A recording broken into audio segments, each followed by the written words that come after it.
बिल्कुल। तो ये सवाल हमसे हमेशा हमसे हमेशा पूछा जाता है। तो दोस्तों, आप सभी का स्वागत है हमारे यूट्यूब चैनल वामन मैटर्स। और मैं सबको धन्यवाद मानना चाहता हूँ कि और मैं बहुत बड़े दिल से आज वेलकम करना चाहता हूँ हरीश अय्यर सर को।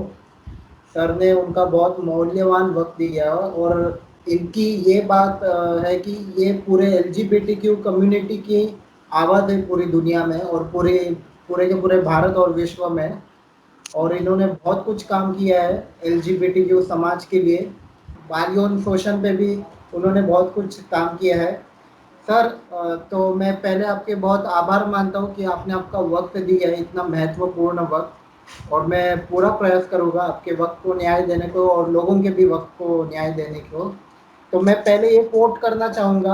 आपने ह्यूमन्स ऑफ बॉम्बे में कहा था, I believe that hate only destroys the hater, not the hated. So I don't think I hate my uncle. And you even said that, कि आपने ये भी कहा था कि I shall send a therapist for my uncle. तो ये जो बदले की भावना है, मतलब बदला चाहिए, बदला लेना है, तो बदला का परिवर्तन बदलाव में ये कैसे किया आपने आपके सोच में? इसके ऊपर आप एक लाइट डालिए प्लीज। हम्म। देखिए, मैं सारी जिंदगी किसी के खून का प्यासा नहीं रह सकता था।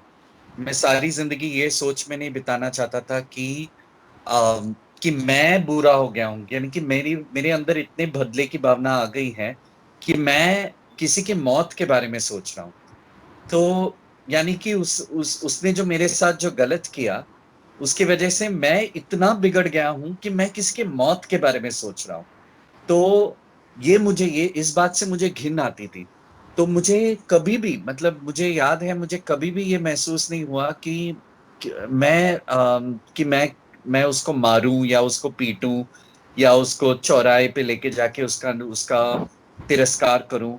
ये मेरे दिमाग में कभी ये सोच नहीं आई। मेरे दिमाग में सिर्फ ये सोच था कि अगर हम थेरेपी कर सकें, या फिर मुझे ये सोचता कि अगर वो बाहर जाएं और बाकी बच्चों के साथ कुछ करें तो उससे रोकना है। और मुझे ये था कि अगर अगर वो ये नहीं है तो कम से कम हम साइकेट्रिक थेरेपी के पास में ज्यादा ये करें। क्योंकि हम कितने लोगों को अंदर करेंगे, आप बताइए, कितने लोगों को हम मौत की सजा देंगे? हर दूसरे बच्चे के साथ बाल यौन शोषण होता है।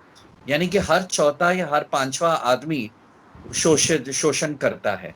और वो बाल यौन शोषण करने वाला आदमी कैसे दिखता है, या बाल यौन शोषण करने वाला औरत कैसे दिखता है? वो आपके जैसे दिखता है, वो मेरे जैसे दिखता है।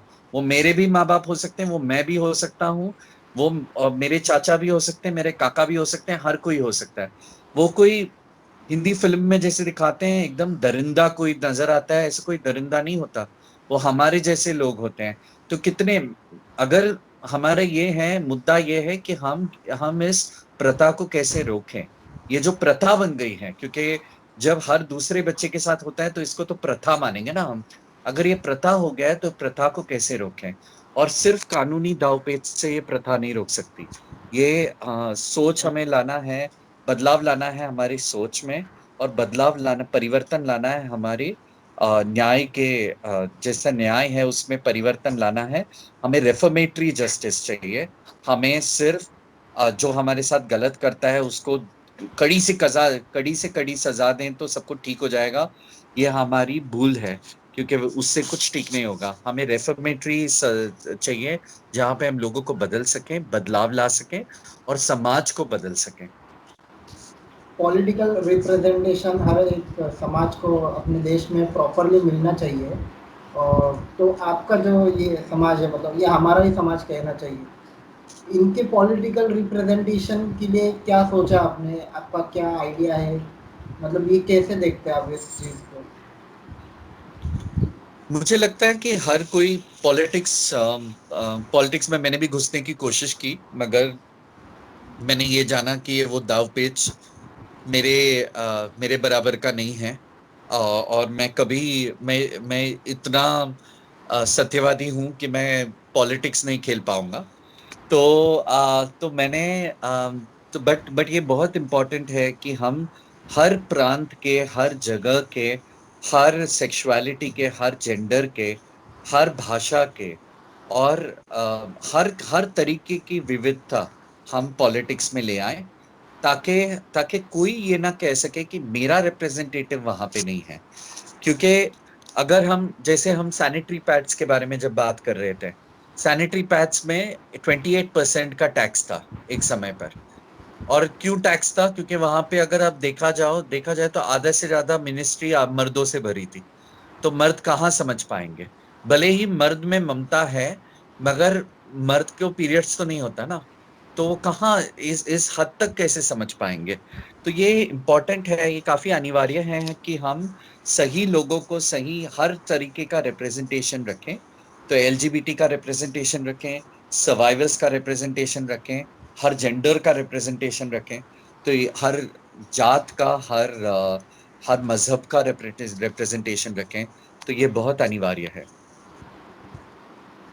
फैमिलीज रहती है बहुत, और अपने अलग अलग फैमिलीज में, अपने हर घर में ऐसा होता है कि कभी कभार जो बच्चे रहते हैं उनको सेक्सुअलिटी जो अपनी रहती है एक्सप्रेस करना या बताना, ये जब कहते हैं पूरे बड़े दिल से एकदम प्राउड होके कि भाई हाँ ये है, तब एक कॉन्फ्लिक्ट हो जाता है शुरुआत घर के सदस्यों के और उस बच्चे के बीच में।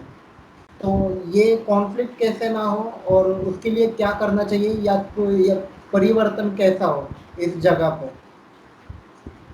मुझे लगता है कि माँ बाप का ये जिम्मा बनता है कि वो जब बच्चों को जन्म दे, तो एक समय के बाद बच्चों का अम्बिलिकल कॉर्ड काट देते हैं। तो हम ये गवर्न करते हैं हमेशा कि बच्चों को किसके साथ सोना चाहिए। यानी हम शादी करते हैं ना ऑपोजिट सेक्स के साथ, यानी कि हम ये सोचते हैं कि बच्चों को इसके साथ ही सोना चाहिए। तो हम वो भी तैयार कर लेते हैं बच्चों के लिए। तो बच्चों को हम हमें ये हमेशा जानना चाहिए कि बच्चे जब बड़े होंगे तो खुद का फैसला खुद करेंगे। और हमें सिर्फ बच्चों को ये सिखाना चाहिए कि आप जो भी है, आपका जो भी सत्य है, उस सत्य को आप बुलंद आवाज में जियो, एकदम बुलंद होके उस सत्य को जियो। ना कि ये कहना कि तुम सच को छुपाओ और तुम झूठ की जिंदगी जियो। तो ये, भले ही वो सच अपने जेंडर के बारे में हो, या वो सच हमारे सेक्सुअलिटी के बारे में हो, या वो सच इस बारे में हो कि मुझे कोई मजहब के साथ नहीं जीना, तो जो भी सच है हमारा, उस सच को बुलंदी के साथ जीना चाहिए। ये हमें अपने बच्चों को सिखाना चाहिए। मगर हाँ, मैं ये भी मानता हूं कि मेरे लिए बहुत आसान है, क्योंकि मैं बंबई जैसे शहर में रहता हूं और मेरे माँ बाप को ये समझ है। तो जिनके माँ बाप को ये समझ नहीं है, तो बच्चों को भी ये समझना चाहिए कि माँ बाप एक अलग प्रांत से आए हैं, अलग सोच विचार से आए हैं। तो हमेशा हम बच्चों को भी बहुत सारा वक्त लग जाता है खुद समझने में कि उनकी सेक्सुअलिटी क्या है। और जब वो अपने माँ बाप को बताते हैं, तो वो ये आशा रखते हैं कि माँ बाप झट से समझ जाए। तो माँ बाप को भी वक्त लगेगा, ये बच्चों को भी समझना चाहिए। और माँ बाप को भी समझना चाहिए कि तुमने अगर बच्चे पैदा किए हैं, तो बच्चे किसी भी तरीके के हो सकते हैं। वो एक बार आपका अम्बिलिकल कॉर्ड कट गया, तो अपनी जिंदगी वो अपने बलबूते पे जिएंगे, आपके बलबूते पे नहीं। मैंने जब ये सब रीड कर रहा था, मतलब पढ़ रहा था मैं, तो मैंने ये सुना कि पैट्रियार्की एक रूट कॉज है एलजीबीटीक्यू और वुमेन इश्यूज का। तो ये मतलब कैसे आपको पता चला? आप बताइए इसके ऊपर। देखिए, पेट्रिया की क्या है कि हम अ, मर्दों को, पितृसत्ता जो है, मर्दों को, औरतों को दबाता तो जरूर है। क्योंकि हम लोग पहले से एक रोल रोल मान लेते हैं कि औरत तो ये काम करेगी, औरत तो घर का काम करेगी, औरत तो ये करेगी, औरत तो उल्टा जवाब नहीं देगी। तो ये हम पहले से सोच करके रख लेते हैं। तो पितृसत्ता की सोच जो है, वो सोच हमें औरतों को दबाने में मजबूर करती है। मगर हम ये भूल जाते हैं, पितृसत्ता सोच जो है, वो मर्दों को अपने सारा जो फीलिंग्स है वो दिखाने से भी रोकती है। मर्द में भी बहुत फीलिंग्स होते हैं। मर्द में ममता नहीं है क्या? मर्द में क्षमता नहीं है क्या? मर्द को दर्द नहीं होता? तो मर्द को भी दर्द होता है। तो ये जो पितृसत्ता सोच है, जितना ही हानिकारक वो औरतों के लिए है, उतना ही हानिकारक उनसे, इनफैक्ट उससे उससे मर्द होने के हैसियत से मैं कहूंगा कि मेरे लिए तो बहुत हानिकारक है, क्योंकि लोग ये सोचते हैं कि मैं तो हर जगह जाऊंगा, लड़के आऊंगा, मगर मैं जब पिट के आया तो लोग बोलते हैं यार तू पिट के कैसे आ गया, तेरे को तो उल्टा मार देना चाहिए था उसको, है ना। तो ये पितृसत्ता सोच जो है वो हमें किसी को, ना मर्द को, ना औरत को, ना किसी और जेंडर को आगे बढ़ने की क्षमता देता है। इनफैक्ट हमें झिझोड़ के रख देता है वो। ये जो समाज है हमारे देश का, अ, इसके ऊपर बहुत सारे मिसकंसेप्शंस बनाए हैं लोगों ने, समाज ने, बहुत हज़ारों वर्षों से। तो इसके ऊपर आपने कैसा एक आउट ऑफ द बॉक्स कुछ ऐसा काम किया है जिसकी वजह से ये सोच को इस सोच मरने को शुरुआत हुए, और अलग पर्सपेक्टिव से देखे जहाँ से एक ऑप्टिमिस्टिक वे समाज में पहुंच जाए, तो आपको क्या कहना है इसके ऊपर? देखिए, हम सब ने बहुत कुछ किया है। मैं पहला एक्टिविस्ट नहीं हूँ और मैं आखिरी एक्टिविस्ट नहीं रहूंगा। बहुत सारे लोगों ने, मेरे पहले बहुत सारे लोगों ने काम किया है, मेरे बाद भी बहुत सारे लोग काम करेंगे। अम, मैं बस ये कहूंगा कि हम सबसे बड़ा रेवोल्यूशनरी चीज वो होता है खुद के सच को जीना। और जो अपने खुद के सच को, whoever lives that truth truly and unabashedly is the true form of activism। मतलब एक्टिविज्म का एक्टिविज्म का तात्पर्य यही है कि हम अपनी सच्चाई को बड़ी बुलंद आवाज में और बड़ी आजादी से, हम अपनी अपनी जो सच्चाई है उसे जिए। और वही सबसे पॉजिटिव चीज है, वही सबसे एक्टिविस्टिक चीज है, और वही सबसे रेवोल्यूशनरी चीज है। हमारे समाज में बहुत सारे नॉर्म सेट करके रखे हैं पहले से ही, लड़के और लड़कियों के लिए। तो इसमें ये है कि इसका क्या असर होता है इस समाज के ऊपर, मतलब उनको कुछ, मतलब क्या तरह की कठिनाइयाँ सहने पड़ती है, मतलब ये जो नॉर्म्स है सब कुछ, कि ऐसा ही रहना चाहिए, ऐसा नहीं रहना चाहिए, लड़का है लड़की के लिए, तो ये कितना हानिकारक है, इसके ऊपर आप रोशनी डालिए। पहले चीज तो, लड़का और लड़की खाली नहीं है हमारे समाज में बहुत सारे जेंडर्स हैं। 10 से ज्यादा जेंडर्स हैं। तो हम सब ये सोचते हैं कि सिर्फ लड़का और लड़की है, बहुत सारे जेंडर्स हैं। सेक्सेस भी बहुत, मेल फीमेल इंटरसेक्स और इंटरसेक्स वेरिएशंस हैं। तो तो और जब हम सिर्फ सिर्फ एक रोल डिफाइन कर देते हैं किसी चीज के लिए, तो हम उन लोगों को सीमित करते हैं, हम उनको बंद रखते हैं उस बंद कमरे में। और हम उनको आगे बढ़ने की शक्ति नहीं देते हैं। जब हम ये कहते हैं कि तुम औरत हो और तुम बाहर 10 बजे के बाद नहीं जा सकती हो, या फिर हम ये कहते हैं कि तुम आदमी हो और तुम्हें बाहर जाके 10 गुंडे पिट रहे हैं तो तुम्हें जाके पीट के आना है, या जब हम ऐसे रोल्स दे देते हैं, तब क्या होगा अगर आदमी शांत प्रवृत्ति का है और वो आदमी बाहर जाके लड़ना नहीं चाहता, तो उसे लोग चिढ़ाते हैं। औरत अगर जिंदा दिल है और वो रात को बाहर निकलना चाहती है, तो उसे हम नाम से बुलाते हैं। तो जब हम एक रोल डिफाइन करते हैं किसी के लिए, तो उनके लिए डिफाइन नहीं कर रहे हैं, हम उनको कन्फाइन कर रहे हैं।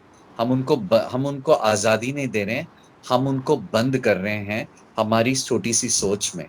तो वो सोच से हमें उन्हें आजाद करना है, इसीलिए हमें इन सीमाओं को हटाना है। एक है सवाल इसमें भी, मतलब ये थोड़ा अलग है। चाइल्ड सेक्सुअल अब्यूज जो है अपने भारत में बहुत जगह पे है, बहुत राज्यों में है। ये लोग करते क्यों है करने वाले, और इनकी ऐसी गंदी मानसिकता क्यों बन जाती है दिमाग में कि ऐसा कुछ गलत करे, कि सही और गलत का उन्हें कुछ समझ नहीं आता। ऐसा क्यों उनके थॉट प्रोसेस में ये आता है सब कुछ गलत करने के लिए? जी, दो तरह के लोग होते हैं। एक होते हैं चाइल्ड मोलेस्टर्स, जो चाइल्ड सेक्स अब्यूज करते हैं। दूसरे होते हैं पीडोफाइल्स। जो पीडोफाइल्स होते हैं, उनका उनका दे गेट एक्साइटेड, यंग बच्चों को देख के, प्री प्यूबसेंट बच्चों को देख के उनको आकर्षण होता है। ये उनको केईएम पुणे में देर इज उनके ऊपर एक स्टडी भी होती है, एक वेबसाइट भी है, don'toffend.org, जो अगर आपको ऐसे सोच है, आपको अट्रैक्शन हो रहा है, और मगर आपने कुछ पाप नहीं किया अभी तक, तो आप आपके अट्रैक्शन को कंट्रोल कर सकते हो by going to the clinic and going through treatment. ये होता है पीडोफिलिया का। जो तो एक होता है, दूसरे होते हैं सेक्सुअल ऑफेंडर्स। सेक्सुअल ऑफेंडर्स इसलिए करते हैं, कभी कभी आप पितृसत्ता की बात करते हो, किसी पे पितृसत्ता सिर्फ औरतों पे हावी होना, वो पितृसत्ता नहीं, किसी भी चीज पर हावी होना।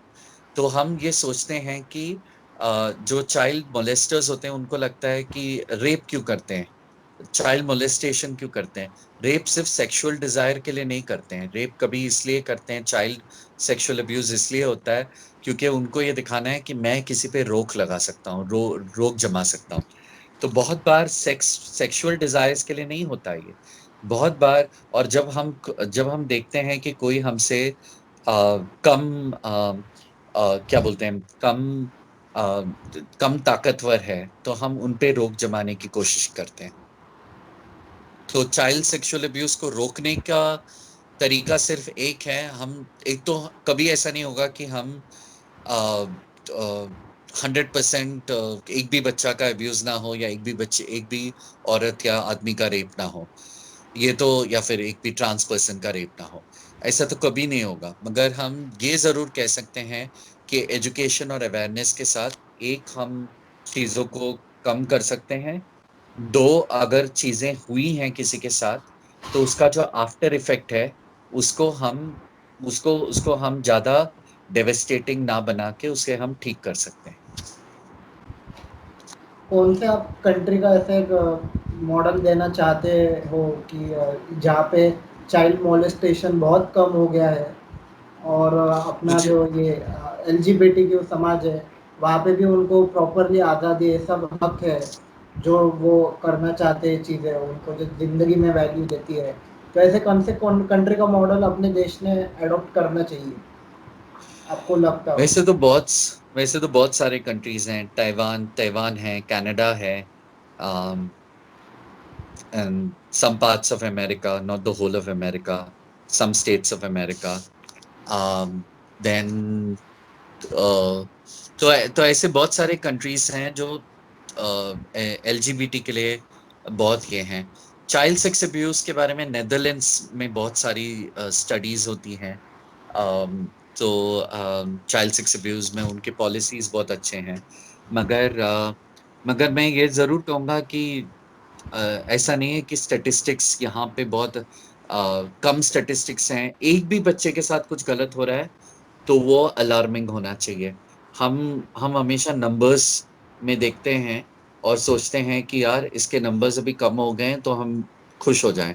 मगर अगर एक भी बच्चे के साथ हो रहा है तो वो अलार्मिंग स्टेट है, तो हमें हमें वो चेतावनी देनी चाहिए कि एक भी बच्चे के साथ वो हम होने नहीं देंगे।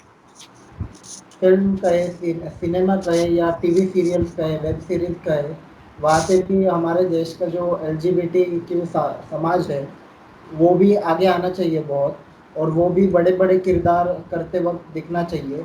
और ये होने के लिए क्या वहाँ पे सिनेमा इंडस्ट्री में कुछ रिवॉल्यूशन होना चाहिए, या क्या होना चाहिए, आपको क्या लगता है? सिनेमा में थोड़ा रिवोल्यूशन हो रहा है, ज्यादा नहीं हो रहा है। एक लड़की को देखा तो ऐसा लगा, फिल्म आई थी, सोनम कपूर ने एक्ट किया। फिर सोनम कपूर और रेजीना ने एक्ट किया था उसमें। उसके साथ साथ इवन वो क्या बोलते हैं, कपूर एंड सन्स करके एक फिल्म थी, करण जौहर की, तो वहां पे फवाद खान का था। मेड इन हेवन इसमें आया था। बॉय गिरी करके एक फिल्म थी, तो एक वेब सीरीज था। तो ऐसे छोटे छोटे बहुत सारे हुए हैं। मतलब इतने तादाद उनकी इतनी कम है, और बवाल ज्यादा है मगर तादाद बहुत कम है।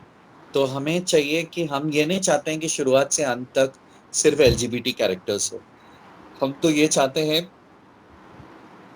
भले ही कोई साइड कैरेक्टर बता दो, बट भले ही कोई हमें आपके स्टोरी के फैब्रिक में हमें इग्नोर मत करो। यानी कि कहीं तो हमें दिखाओ, और सिर्फ ये मत दिखाओ कि हम मजाकिया हैं।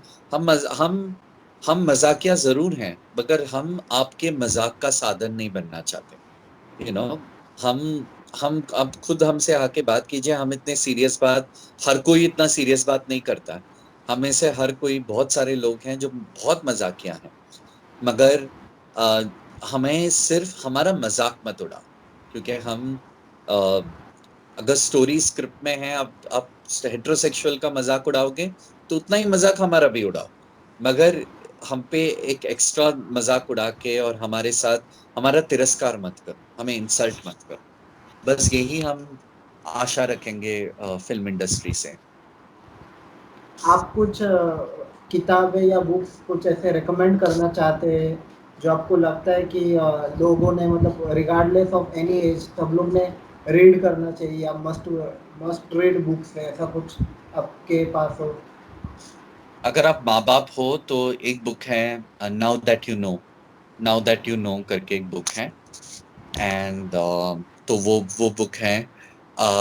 अगर आप एलजीबीटी हो तो um, मैं तो चाहूंगा कि बहुत सारे स्टोरीज पढ़े। गेसी फैमिली कर gesifamily.com करके एक वेबसाइट है। वहाँ पे बहुत सारी स्टोरीज नजर आएंगी आपको। तो उधर की स्टोरीज पढ़ें, या फिर बहुत सारे कम्युनिटीज में जाएं, लोगों से मिलें। ताकि लोगों से मिलके जो आपको मिलेगा, जो सुकून मिलेगा, वो आपको शायद कोई किताब पढ़ के ना मिले। मगर किताबें बहुत सारी हैं, मैं उतना लिटरेचर नहीं पढ़ता हूँ। तो मुझे ज्यादा पता नहीं है, बट ये जरूर कहूंगा देवदत्त पट्टनायक, अगर कोई कह रहा हो कि रिलीजन के बारे में कह रहा हो तो जरूर देवदत्त पट्टनायक की किताबें पढ़े। और उसमें बहुत सारा उदाहरण दिया है एलजीबीटी लोगों का, जो हमारे कल्चर यानी कि हिंदू कल्चर में है। हमारे हिंदू कल्चर में है। हमारे इस्लाम और क्रिश्चियनिटी कल्चर के बारे में मुझे नहीं पता है। हमारे हिंदू कल्चर में इतना है।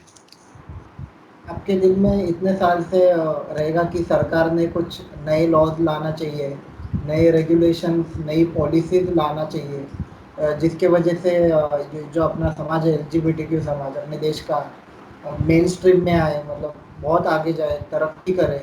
तो ये आपको कुछ लगता है कुछ out of the box laws policies, government GR कुछ ऐसा आना चाहिए?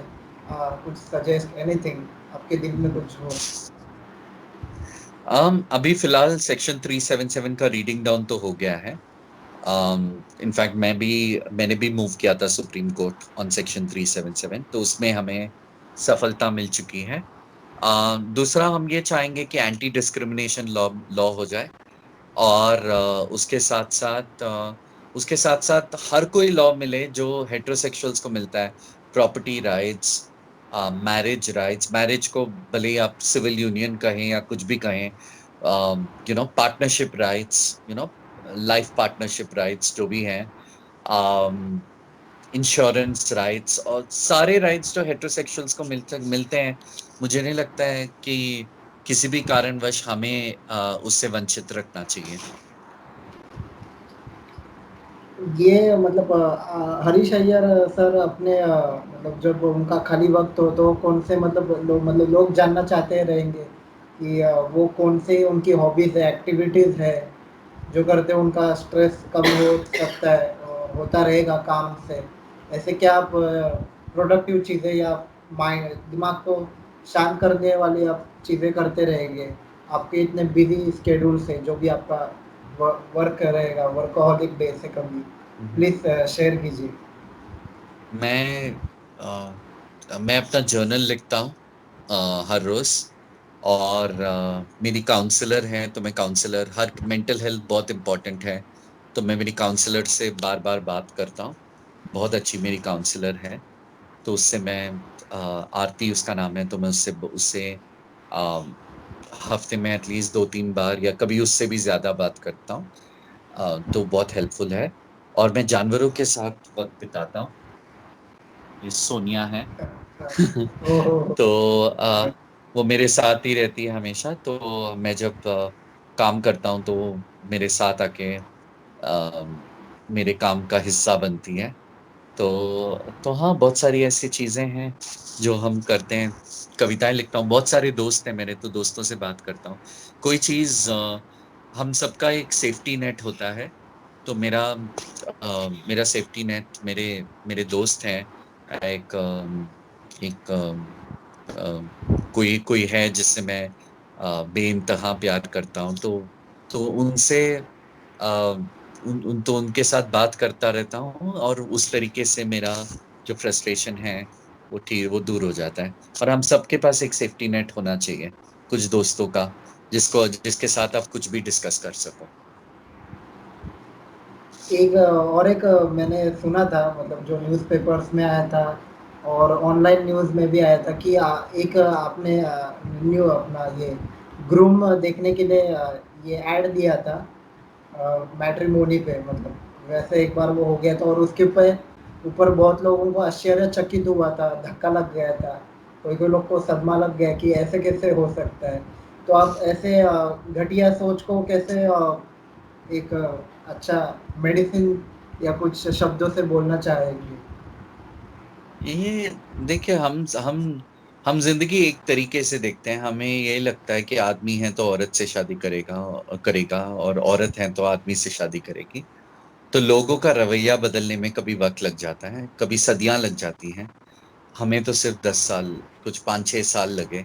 अभी बहुत सारे लोग हैं जो कानून के बदलने के बाद इस तरफ रुख कर रहे हैं। अ, तो अम, तो हालांकि मेरा जब जीवन साथी होगा कोई, तो आदमी ही होगा। और अगर हुआ, अभी तो मुझे जीवन साथी की कोई, मेरे मेरे बहुत अच्छे दोस्त हैं, और ऐसे बहुत सारे लोग हैं जिनसे मैं प्यार करता हूँ, तो उसके साथ तो उनके सोच में मैं अपनी जिंदगी बिता लूंगा।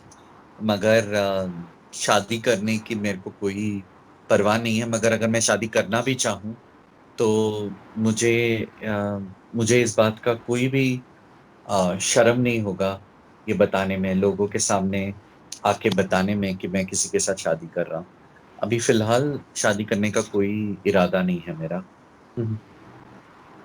बहुत लोग डिप्रेशन में रहते हैं या हार माने हुए रहते हैं ज़िंदगी में, या डिस्पेयर में रहते हैं, होपलेस में रहते हैं।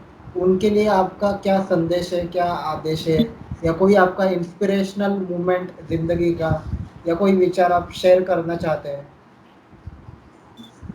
आम जो उदास रहते हैं उनको मैं बस ये कहूंगा कि जिंदगी बड़ी है, और आपके साथ जो भी हो रहा है, आप जो भी सोच रहे हो, आ, ये सोच आपका वैलिड है। अगर आपको दर्द हो रहा है तो दर्द को बांटिए, किसी से बात कीजिए। और बाकी लोगों से ये कहना चाहूंगा कि अगर आपको किसी की मदद करनी है, तो आपको आपकी विशेष टिप्पणी नहीं देनी है उनको। उनकी सिर्फ बात सुननी है।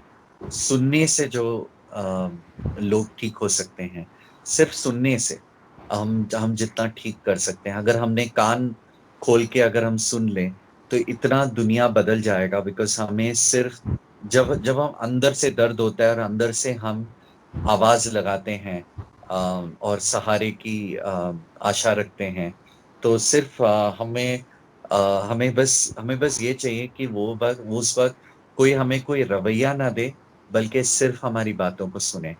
तो बस वो सुनने की जो अ, ये है, वो हम रखें अपने, तो उस उससे बड़ा सोशल सर्विस और कुछ नहीं होता।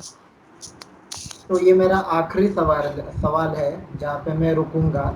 आपको सर मुझे कुछ सवाल है क्या? क्या? मेरा आखिरी सवाल ये है कि आपको मुझे कुछ सवाल है क्या, कुछ पूछना है क्या आपको मुझे? हम्म, आप हेटेरोसेक्सुअल हो? हाँ। कब से? आपको पता कब चला?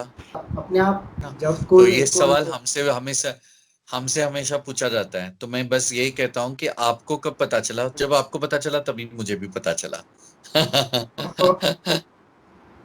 अच्छा। तो दोस्तों हम यहाँ पे ही रुकते हैं अभी। और मैं हरीश अय्यर साहब का बहुत दिल से धन्यवाद मानना चाहता हूँ कि वो वामन मैटर्स पे उन्होंने उनका मूल्यवान वक्त दिया, बहुत सारी बातें की उन्होंने हमारे साथ। और लोगों आप प्लीज़ ये चैनल देखिए, सब्सक्राइब कीजिए इस वीडियो को और शेयर कीजिए। Please subscribe to Vaman Matters.